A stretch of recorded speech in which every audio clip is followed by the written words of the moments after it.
Hi నమస్తే. నేను ఈరోజు వినిపించబోయే కథ సెలెక్షన్ అనే కథ. రచయిత్రి ఆర్ ఉమాదేవి గారు. జయంతి, నా ప్రపోజల్ ఏం చేశావు? మన పరిచయమై నెల కాలేదు, అప్పుడే పెళ్లిగోలా చిరుకోపంగా ఉంది. లవ్ ఎట్ ఫస్ట్ సైట్ అన్నారుగా, మొదటి చూపులోనే పడిపోయా. ఆహా, లవ్ ఎట్ లాస్ట్ సైట్ కాదు, సాగదీస్తూ ఎగతాళిగా అంది. ఉడుక్కున్నట్లు చూశాడు. ఆ ఇద్దరూ ఓ కెఫేలో ఖాళీగా ఉన్న చోట కూర్చుని ఉన్నారు. సమయం రాత్రి 7 గంటలు. ఓ సాఫ్ట్వేర్ కంపెనీలో ఉద్యోగులు. 27-28 సంవత్సరాల వయసులు.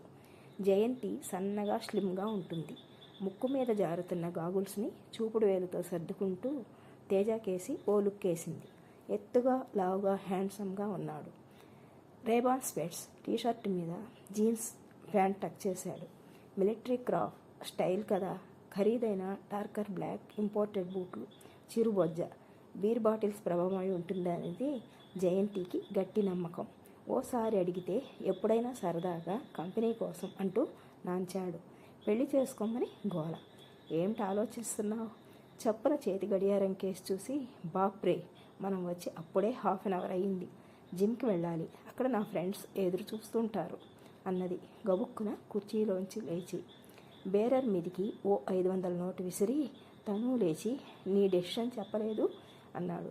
డెసిషన్ మేకర్ ఫస్ట్ మా మమ్మీ, తర్వాత మా డాడీ, వాళ్ళిద్దరి తర్వాతే నేను. నన్ను వచ్చి మీ వాళ్ళతో మాట్లాడమంటావా? వద్దు, ఇంకా టైం ఉంది. ముందు నన్ను ఆలోచించుకొని కేఫ్లోంచి గబాగబా బయటకు వచ్చి తన స్కూటీని స్టార్ట్ చేసింది. రేపు సాటర్డే, సండేలోగా సరదాగా ఎటైనా వెళ్ళొద్దామా? దగ్గరగా వచ్చి అడిగాడు. అప్పుడు కానీ ఇంట్లో వాళ్ళు కాళ్ళు ఎరగొట్టరు. పోనీ ఏదైనా పిక్చర్కి? సారీ.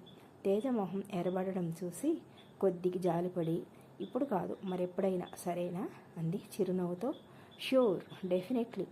ఆ మాత్రానికే ప్లీజ్ అయిపోతూ థ్యాంక్ యూ అనేశాడు.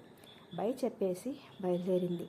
తను వెళ్ళిన వైపే అలాగే చూస్తూ ఆ తర్వాత తన హార్లే డేవిడ్సన్ బైక్ని స్టార్ట్ చేసి తన ఫ్రెండ్స్ ఎదురు చూస్తున్న ఓ బార్ అండ్ రెస్టారెంట్ వైపు సాగాడు.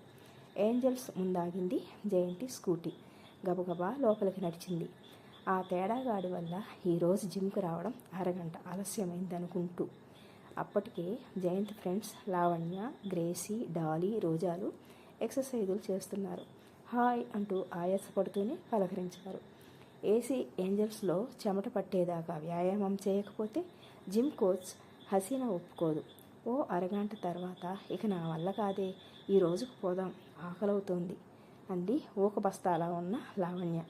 ఆ అమ్మాయి ముఖం అందంగానే ఉంటుంది, కానీ బరువు 100 కేజీలకు తక్కువ ఉండదు. ఏంటి అప్పుడే కుర్చీలో చతికిలబడ్డావు అంది హసీనా. నా వల్ల కాదు మేడం అంది ఆయాసపడిపోతూ. జిమ్లో చేరి 3 నెలలు అవుతుంది. సక్రమంగా చేస్తేగా. వీసం కూడా తగ్గలే అంది కోపంగా. లేదు మేడం, ఓ కేజీ తగ్గినట్లుగానే ఉన్నాను. అది నీ ఫీలింగ్. లావణ్య ముఖాన్ని బాధగా మరింత చిన్నదిగా చేసుకుని ఎక్సర్సైజ్ మొదలుపెట్టింది ఆయాసపడుతూ. ముసిముసిగా నవ్వుకున్నారు స్నేహితురాళ్ళంతా. ఆపకుండా అరగంట ఎక్సర్సైజ్ చేసిన జయంతి బాయ్ చెప్పేసి బయలుదేరుతుంటే మిగతా ఫ్రెండ్స్ అంతా హేయ్, మేం కూడా వస్తున్నాం అంటూ ఆమెతో బయలుదేరారు. కాసేపట్లో దగ్గరలో ఉన్న బ్యూటీ పార్లర్లోకి చొరబడ్డారు. ఒకరు ఫేషియల్, ఇంకొకరు ఐబ్రోస్, మరొకరు ఫెదర్ కట్, మ్యానిక్యూర్, పెడిక్యూర్, ఇలా రకరకాలైన సౌందర్య సాధనాల ద్వారా తమ బ్యూటీని మరి కాస్త మెరుగుపరుచుకుని అక్కడి నుంచి ఓ ఐస్ క్రీమ్ పార్లర్లోకి ఎంటర్ అయ్యారు. లావణ్య అందరికీ ఫ్రూట్ సలాడ్ ఆర్డర్ చేసింది. హే జయంతి, ఇంట్లో వాళ్ళు దీనికి పెళ్లి చేస్తామంటున్నారట. లావణ్య కేసు చూస్తూ అంది గ్రేసీ. వావ్, ఎవడైనా నచ్చాడా అంది హుషారుగా డాలీ. మా ఇంట్లో వాళ్ళకి నచ్చినట్లే నాకే నచ్చలా అంది బొంగమూతి పెట్టేసి. అన్నారంతా ఒకేసారి. వాడు నా మీద లావున్నాడు అంది బేలగా. అంతా ఒక్కసారి గుల్లుమన్నారు. ఉండనీవే, వచ్చిన నష్టమేమిటి? వాడు తిప్పలేవో వాడు పడతాడు పెద్దగా నవ్వేస్తూ అంది రోజీ. బైక్ మీద సరదాగా నా హుడ్బీతో షైర్ కొట్టాలన్నది నా కోరిక. వాణ్ణి చేసుకుంటే ఇద్దరం బండి మీద పట్టమే. చేరో ఆటో ఎక్కండి అంది డాలీ. మరోమారు నవ్వులు. ఏమిటా నవ్వులు? అది చూడు ఎలా ముఖం చిన్నబుచ్చుకుందో చిరుకోపంగా అంది జయంతి. పర్లేదే, నే లైట్ తీసుకుంటాలే అంది లావణ్య. అందుకే నువ్వు అందరికీ నచ్చుతావు అంది రోజా బొగ్గు మీద చిటికేస్తూ. మీకు నచ్చితే ఏం లాభం, కుర్రాళ్ళకి నచ్చాలిగా మళ్ళీ బొంగ మీద పెట్టేస్తూ అంది. ఎవరికైనా సైట్ కొట్టవే బాబు అంది గ్రేసి. ఎంత కొట్టినా వర్కౌట్ అవడంలా. నాకు సైట్ వచ్చేసింది కానీ అంది కళ్ళజోడులోంచి చూస్తూ. మళ్ళీ నవ్వులు. ఎవరు స్కూటీల మీద వాళ్ళు ఎక్కేసి ఇళ్ళదారి పట్టే ముందు గ్రేసి జయంతి దగ్గరగా వచ్చి మెల్లగా అంది, తేజాగాడికి దూరంగా ఉండు. చూస్తుండగానే కన్ను మూసి తెరిచేంతలో రోజీ బైక్ స్పీడ్ అందుకుంది. వెళ్తున్న గ్రేసి కేసి నోరు తెరిచి చూస్తూ ఉండిపోయింది జయంతి. నైటీలో బెడ్ మీద దొర్లుతూ సెల్లో ఏవేవో సంభాషిస్తోంది జయంతి. ఇందాక ఎందుకలా అన్నావు? వాడు లేడీస్ ట్రాపర్ అవతల నుంచి రోజీ కోపంగా అంది. అంటే బ్రోకర్ గాడు. వాట్? అవును, వాడి టీం లీడర్కి వీడు బ్రోకర్. దిమ్మెరపోయింది జయంతి. నిజమా? మా ఆఫీస్లో రోషిని తెలుసుగా. తెలుసు. ప్రేమించానంటూ వెంటబడితే నమ్మింది. ఓ రోజు తన రూమ్కి తీసుకెళ్ళి తాగే డ్రింక్లో ఏదో కలిపి ఇచ్చాడట. దీనికి మెలకు వచ్చేసరికి తేజగాడి టీం లీడర్ పక్కలో ఉందట. అప్పటికే అంతా అయిపోయింది. దాంతో తేజగాడి లాంటివాడో అర్థమై నా దగ్గర వాపోయింది. నెల తిరిగేసరికి ఇంట్లో వాళ్ళు చూసిన సంబంధం చేసుకుని మొగుడితో అమెరికా వెళ్ళిపోయింది. ఎంత మోసం! కొంపదీసి వాడితో లవ్లో గాని పడ్డావా? వాడు వెంట పడుతుంటే సరదాగా అనిపించింది. 1-2 సార్లు వాడితో కేఫ్కి వెళ్ళా. నయం వాడు రూమ్కి వెళ్ళలా. పెద్దగా నవ్వింది రోజా.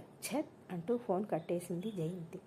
ఆఫీస్కు బయలుదేరుతుంటే తన స్కూటీకి మోటార్ బైక్ అడ్డం తెచ్చిపెట్టాడు విస్సు అంకుల్. ఆశ్చర్యంగా చూసింది జయంతి. అంకుల్, మీ అమ్మని అడిగితే దాని ఇష్టం అంటుంది. మనిద్దరికీ 10 ఏళ్ళేగా డిఫరెన్స్. నేను సాఫ్ట్వేరే. నా శాలరీ 1 lakh. మరి ఎందుకు కాదంటున్నావు? కోపంగా అడిగాడు. మనిద్దరికీ మ్యాచింగ్ కాదు. నీవు చీర, నేను జాకెట్టా మ్యాచింగ్ కాకపోవడానికి? రాణి కోపాన్ని అభినయించాడు కళ్ళు పెద్దవి చేసి. మావయ్య, నీవు జాకెట్కి తక్కువ, లో డ్రెస్కి ఎక్కువ. యూ డెవిల్, ఏం కూసా? వస్తున్న నవ్వును ఆపుకుంటూ బండి మీద నుంచి దూకబోయాడు. సారీ మావ, పెద్దగా నవ్వుతూ స్కూటీని పక్కకు జరిపి రోడ్డు మీదకు దూకించింది. విస్సు అంకుల్ తమాషా మనిషి, మంచివాడు. అమ్మకు తమ్ముడు వరుస. 40లో పడుతున్నా ఇంకా పెళ్లి కాలే. ఆడపిల్లల కొరత. ఇదిగో ఇట్టా తనని ఆట పట్టిస్తుంటాడు. పెళ్లి యోగ్యత అతనికి ఉందో లేదో పాపం అనుకుంది బండి నడుపుతూ. అందమైన జయంతిని చూస్తూ హోండా మీద వెళ్తున్న ఓ 2 కుర్రాళ్ళు హుషారుగా కెవ్వున అరిచేశారు. ఎదురుగా వస్తున్న కారు డ్రైవర్ పక్కకు లాగబట్టి సరిపోయింది. లేకుంటే హోండా గాల్లోకి ఎగిరేది. బ్యాడ్ లక్ అనుకుంది జయంతి కసిగా. బండి మీద వెళ్తూ ఆలోచిస్తోంది. అక్కకు పెళ్ళయింది. ఇద్దరూ చెరో 1 లక్ష సంపాదిస్తున్నారు. పిల్లలు వద్దనుకున్నారు. పిల్లల కోసం పోతే ఉద్యోగం వదులుకోవాల్సి వస్తుందోమనని అక్క బాధ. వారి ఆలనా పాలనా అంటే మాటలా అంటుంది. అంతగా కావాలనుకుంటే ఎవరినో ఒకరిని పెంచుకుంటే సరి. సిజేరియన్ల బాధ ఉండదు అంటుంది. మనవళ్ళని ఎత్తుకోవాలన్న కోరిక తీర్చుకునేందుకు తల్లి తండ్రి తనకి టార్గెట్ పెట్టారు. ఈ సంవత్సరం ఇప్పుడు తను ప్రేమించి పెళ్లి చేసుకోవాలా, అరేంజ్ మ్యారేజ్ బెటరా? సమాధానం అంత తేలికగా దొరుకుతుందా? ఆఫీస్లో రోజీ తారసపడింది. నీతో చిన్న మాట. ఏమిటి? పెళ్లి చేసుకుంటావా? ఏడ్చినట్టే ఉంది. నీకెప్పుడూ అదే ధ్యాస. నాకు ఆ ధ్యాస పోయింది. మా బావ ఉద్యోగం వదిలి అమెరికా నుండి రాడు. నా ఉద్యోగం వదిలి నేను వెళ్ళను. మా జీవితాలు ఇంతే విచారంగా అంది. జీతాల కోసం చూసుకుంటే జీవితాలు అంతే అనుకుంది జయంతి. ఓ సంబంధం ఉంది. వీడు పెళ్లి చేసుకోడట, సహజీవనం చేస్తాడట. చెప్పు తెగుద్ది. కోపంగా కదిలింది జయంతి. 6 నెలల తర్వాత ధూమ్ధామ్ అంటూ పెళ్ళయింది జయంతికి. పెళ్లి కొడుకు ఎవరో తెలిసి ఆమె స్నేహితురాళ్ళంతా కుళ్ళుకున్నారు. భీమారావు అనే ఓ స్టార్ హోటల్ చెఫ్ని చేసేసుకుంది. మరి జయంతికి కూడా ఈనాటి ఆడపిల్లలకు మళ్ళీ వంటరాదుగా.